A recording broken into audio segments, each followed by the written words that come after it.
Welcome to Dad Gets Fit.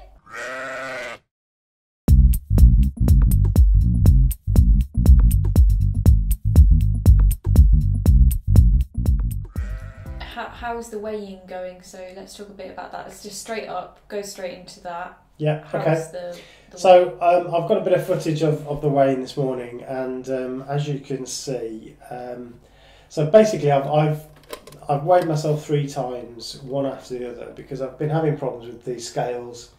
And as you can see in this footage, the first time I weigh myself, I'm 13.8. Happy days, I've lost £4. Next time I weigh myself, straight after, I'm 13.10, and the third time I'm 13.12.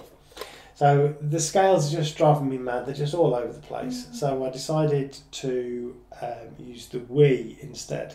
So it's quite old. I dusted it off. I found all the bits for it, all the hand controls and all of that, and the board. Yeah, have a watch of that. Okay, so I'm sick of trying to make sense of those scales.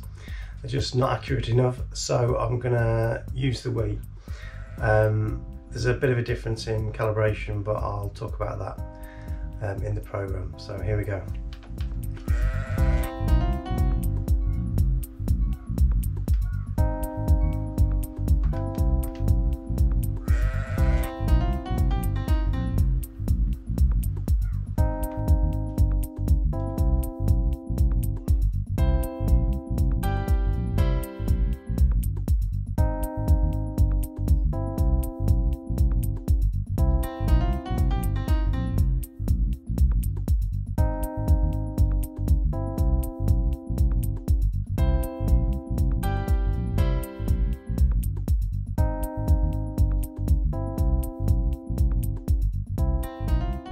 So I'm going to use the Wii from now on. Now this has implications because actually I'm heavier on the Wii than I am on the other scales. But anyway, I'm going to stick with that. So this week it's hard to say whether I've lost anything or not. I think I probably have lost a couple of pounds because kind of the average between those three is 13.10, and that would suggest that I've lost a couple of pounds. I think so, because you do look like I just said when we were getting ready, you look like you're slimming down. Yeah, and I've done a lot of cycling this week. I've done a couple of 30 odd miles cycles, and then a couple of 20 odd miles. So I've done over 100 miles this week. And yeah, so I think I have lost some, but it's just so frustrating with the scale. So I'm going to stick to the Wii from now on. Yeah. So that'll be a lot easier to be sure about what my actual weight is. But yeah, tell us as well, because I forgot to ask last time, tell us how you're doing, because the people that are joining in. Oh yeah. Tell us how you're doing with yours, because we're really interested to know how it's going with you as well. Yeah, there's people watching this and saying to us on the phone that they've lost some weight and so on. So that's great. But obviously, put some comments in the comment section. That's always great. It really helps out. But yeah. So. Oh, and the other thing that's kind of nice to, I don't know if I've said this already, but I'm now overweight, which is great because I was obese. So I've actually slipped into the overweight category now rather than being the obese category. So that's a small gain for me. So, other thing we were going to talk about is, so obviously we talk about the weigh-in bits every time, but also we like to delve into a bit of like conversations about like diet culture, losing weight, health, fitness, those sorts of things. So this week we thought we'd talk a little bit about hot topic of intuitive eating. So I thought I'd start off by saying what I think intuitive eating is via the knowledge I've gained via osmosis of the internet, and see how popular culture is presenting it, and then Dad's going to say what it's presented as in like scientific review and papers and so on. So from what I know, intuitive eating is about not calorie counting, not being concerned with what meal is at what time. So like if you want a salad for breakfast, you could do that. It's about like eating what you want when you want. So if you want to graze, if you're like someone that likes like 5 small meals, just doing that, or if you like 2 big meals or whatever, you do that. So it's all about just listening to one's body and following those cues. I think, from what I can tell, Mum doesn't watch this sort of content, but I would describe Mum in that way as an intuitive eater, because she's very much... Mum doesn't count calories, she doesn't really concern herself with it. She just does what she thinks she needs. So she's like, oh, I really need some salt. So when she's had like a day in the kitchen, she's been really warm, she's like, I need some salt, I feel like I need it. Or like sometimes she'll just say, oh, I need some green vegetables and not had that in a while, or like, I need something sweet. So I feel like she would be quite a good example of one, actually. Yeah. I've just sort of thought about that now with that, saying that description. I feel like she's quite naturally taken to that, actually. Yeah. But that's kind of what I see it as. And it's kind of, it stands, popular culture wise, I think it stands against diet culture. In a way, it's often, it seems to be, in what I've seen, it gets quite binary-fied? What? I can't say that. Bifurcated. Yeah, made into two. So it's either like you're dieting and restricting, or you're intuitive eating. I don't know if there's a way of having those things coexist, but the way I see it on the internet, it seems to be very this way or that way, and either side think that they're right, as is the way of the internet. But yeah, that's kind of what I think, and an example of the person I think who's doing that just of natural behaviour. What did you read? Yeah, so I mean, I have to say, I not really heard of the term before, so we did talk briefly about it last week, and it reminded me a bit of some stuff I'd read before, but yeah, I hadn't really come across it, I guess because I don't. It's not your scene. It's not in my area of interest, but yeah, doing a bit of research on the on Google Scholar. So interestingly, I've got access to, because I'm associated with the university, I get access to journals and stuff. But actually, this one is available to anybody. So if you just type in Google Scholar, you can find this article.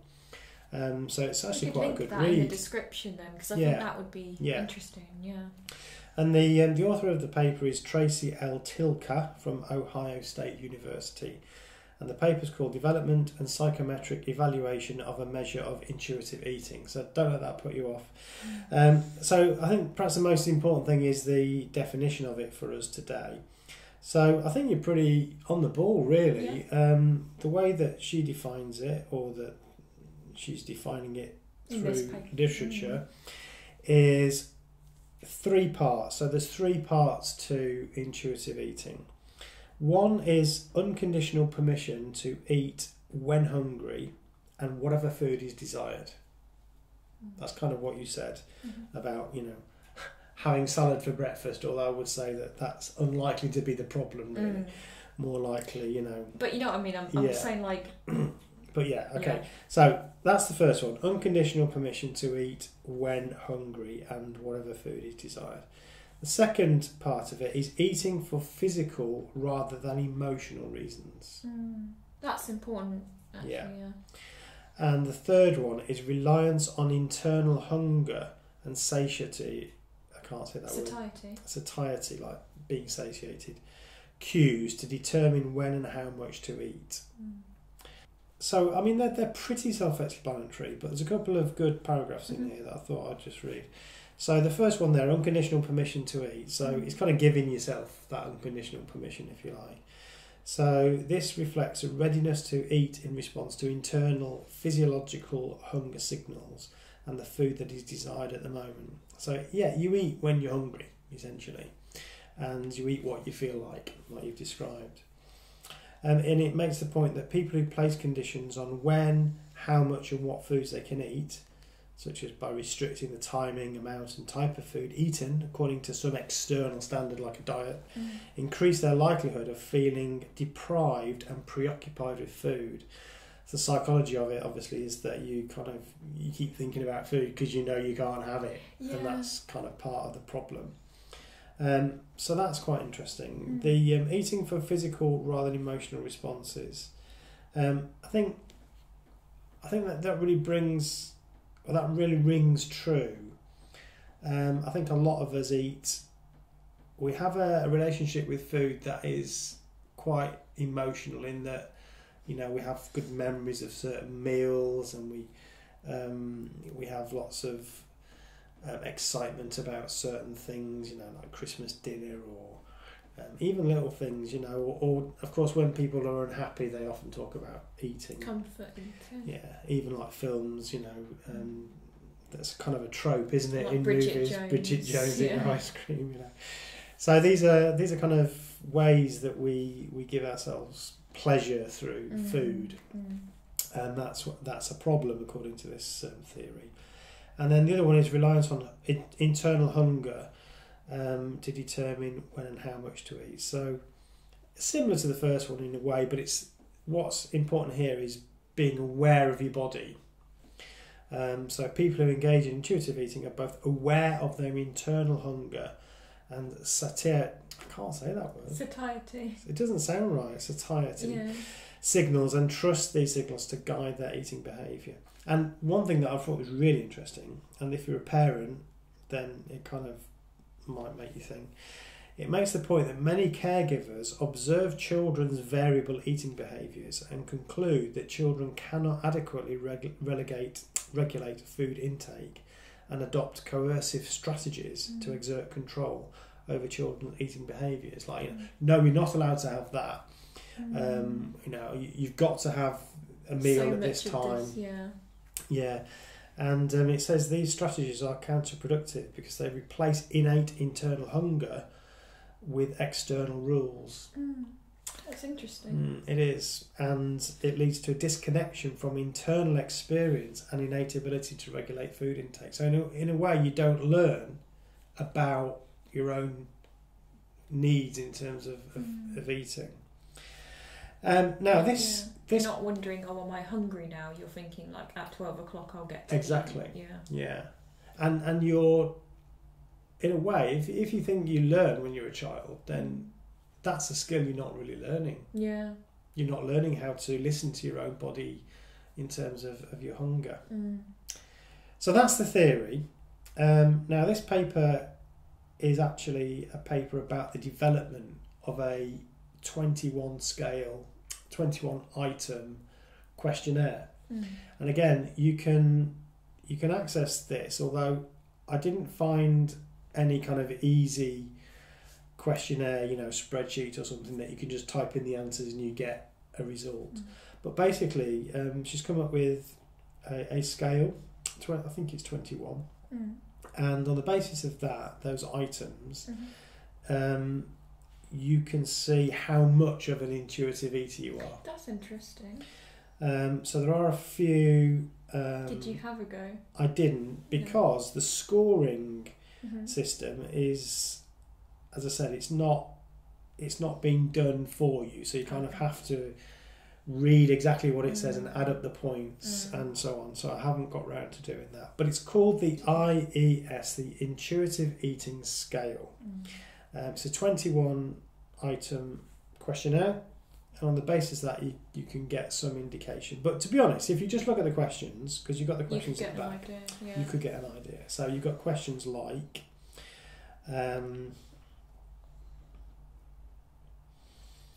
I try to avoid certain foods high in fat, carbohydrate or calories. 1, strongly disagree, to 5, strongly agree. So if you said I strongly agree to that, that would indicate that you are not an intuitive eater. Because you are watching things like carbohydrates, or fat, calories and so on. So yeah, very interesting. How do you feel about yourself in relation to intuitive eating? Yeah, very good question. In a situation where obviously you want to lose weight, you think it'd be healthy to lose weight, and that sounds good, doesn't it? It does, but I have some concerns. Yeah. So one of the concerns is, first of all, in the nature of correlations and those types of studies, there's a cause-effect problem that we don't really, at the moment, I'm not sure we really understand. Maybe there's more about this that we could, you know... Yeah, if anyone knows and wants to point us on to a next step, that would be great, But there's a lot of talk about people who do this tend to be not overweight, and people who do that tend to be overweight.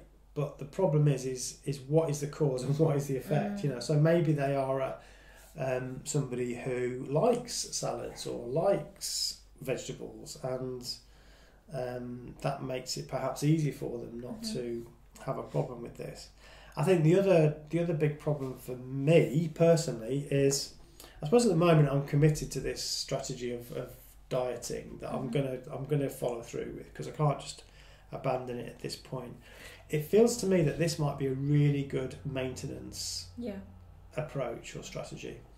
So I think what I'm going to think about doing is, once I get to my weight, is to then adopt something like this. But I tend to agree that in terms of, you can't do one and the other at the same time. I think you could diet and then try to develop your skills in intuitive eating. But I think at the moment I'm going to have to stick to my commitment of dieting and losing weight. But I must say, I think you're closer to this with this form of weight loss that you're doing than ever before. I think you're closer to intuitive eating than you've ever been while being on a diet, let's say, because it is a bit more lifestyle change than it is just a it's not a crash diet, is it? No. So it's a lot closer, and I'm accepting that it's going to take a lot longer than I normally accept. So I think the thing that I think that's really good about this, that I think will be most helpful, is sort of that section about becoming in tune with your body, and think because I don't know if that's something that you often think about. Like, I mean, one of my other concerns is I wouldn't like people who are watching this video to think, oh yeah, that sounds great, that I'm now going to go and do that.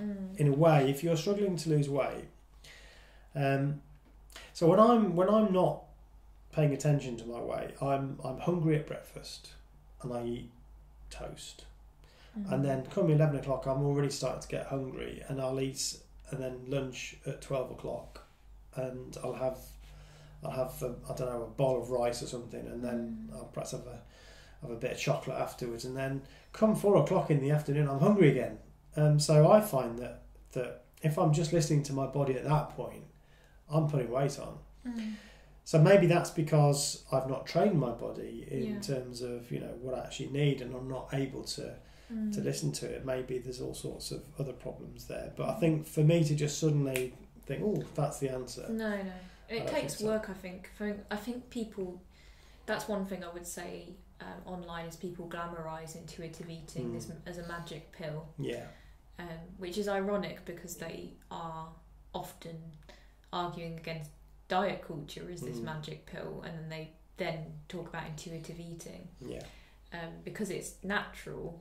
This is the thing, don't just buy into stuff because it's natural. It's like skincare, when it's natural doesn't always mean it's good. Rubbing coconut oil in your face is no good.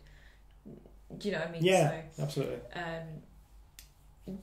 It will still take work if that's an approach you want to adopt. Because I think there's a big psychological element, which is, if you want to intuitively eat health, but it's about health, an intuitive healthy lifestyle.